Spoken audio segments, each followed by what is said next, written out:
raconter. Elle nous raconte des histoires dont elle seule a le secret. Et elle fait le flamenco avec sa bouche. Oui, c'est Clémentine Portier-Kaltenbach. Je sais tout faire. Je peux animer vos soirées dansantes. Je peux Et faire c'est toutes vrai sortes que de pour la choses. modestie, vous ne craignez Tout personne. à fait, exactement.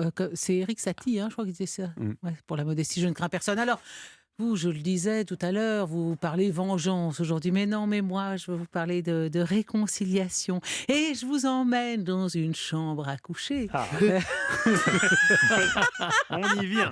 Bien fait pour vous. Alors, dans la chambre Il d'amis, ne va pas se passer grand-chose entre De Gaulle et Adenauer. c'est la chambre d'amis des De Gaulle à Colombey. Oui, non, mais c'est une très belle histoire. Si vous voulez, comme en plus, le chancelier allemand Adenauer était né un 5 janvier. Là, c'était son anniversaire hier. Donc, raison de plus pour l'évoquer en parlant de réconciliation. Parce que c'est vrai que le général de Gaulle, qui a quand même s'est battu contre les Allemands pendant les deux guerres, mais quand il revient au pouvoir au 58, il a déjà la conviction que l'alliance franco-allemande doit être le moteur de l'Europe. Alors, il voudrait rencontrer Adenauer, mais c'est Adenauer qui a eu cette idée, qui l'a contacté, qui lui a dit, écoutez, général, il faut absolument qu'on se voit. Où se voit? À Paris, sous les lambris de l'Élysée, à Berlin. L'Allemagne n'a plus d'ambassade en France au lendemain de la guerre en 1945. Tout a été détruit, occupé pendant la guerre. Il y aura de très très longs travaux de restauration des lieux.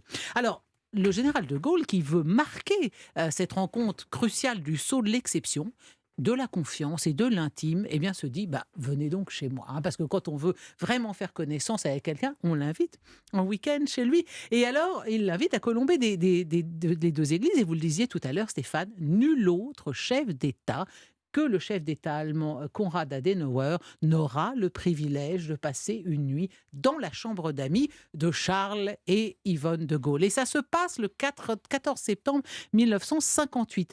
Et cette rencontre est marquée par un premier incident resté assez célèbre parce que le chauffeur de Konrad Adenauer se trompe de Colombey. Dans la région, il y a 5 Colombey. Il n'avait pas Waze.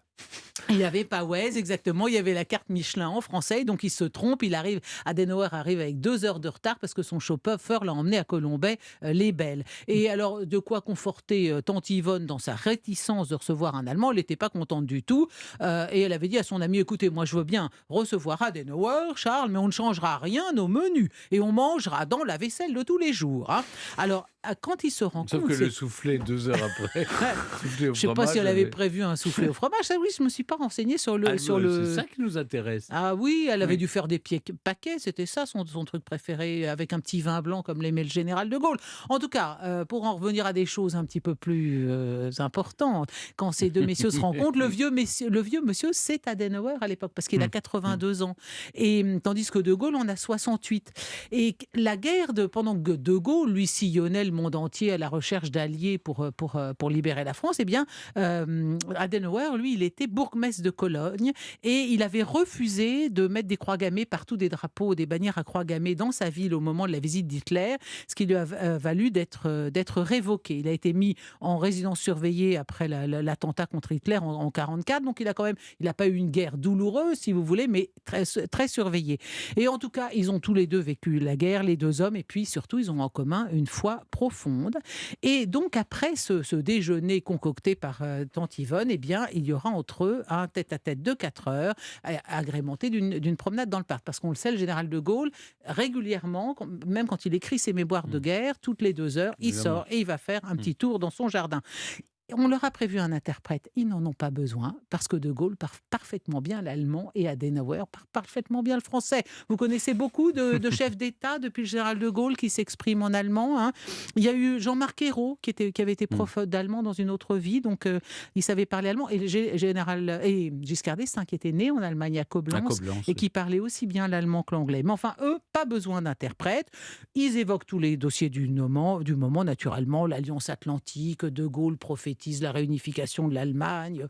C'est là que va naître le futur traité de l'Élysée et l'amitié franco-allemande. Alors le lendemain, après le petit déjeuner, donc 15 septembre, Adenauer repart. Évidemment, il fait un petit cadeau à Madame de Gaulle. Alors il lui offre une vierge en bois, ça vous aurait fait plaisir sans doute, une vierge Sympa le en cadeau. bois du 15e siècle. Et il l'a qui mis est- sur le bon Ben coin oui. le lendemain, le général. Je pense. Alors non, Non, non. mauvaise langue, elle est exposée aujourd'hui encore À la entre un bosserie. tapis offert Oui. par Mohamed V et la boîte à cigares cadeau de Fidel Castro. Hein. On Oui. a tout gardé.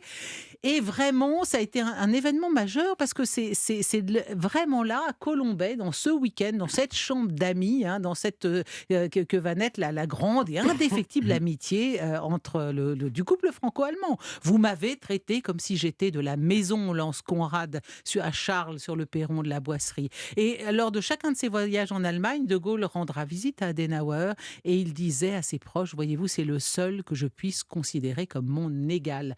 En Allemagne, Adenauer, on le surnomme Der Alte, le vieil homme. Et on considère, en 2003, il y a une sorte de sondage et les Allemands l'ont élu le plus grand Allemand de tous les temps.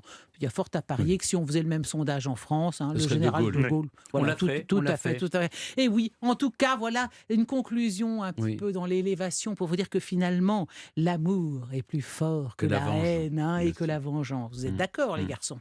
On va- peut qu'être que d'accord avec On vous. est d'accord sur le principe, mais on va voir ça pour le quiz.